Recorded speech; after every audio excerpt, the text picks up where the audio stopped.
Pane mashoko anoprezentwa nemutungamiri wenyika HICC pathis Sabc Industrialization Week.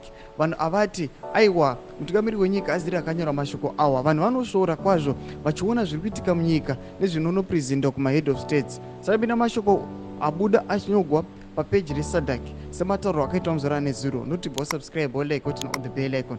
Tipinda monyo kwa mchinzi. His Excellency President Dr. Mnangagwa of the Republic of Zimbabwe calls on member states to embrace innovation to boost industrial productivity and competitiveness as he officially opens the 7th Sabc Industrialization Week.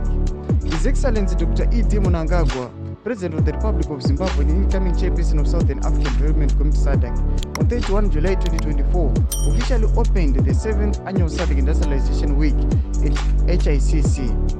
In his keynote address, His Excellency President Dr. Mnangagwa underscored that this year's Industrialization Week amplifies the urgent need for Sabc member states to embrace innovation to boost industrial productivity and competitiveness.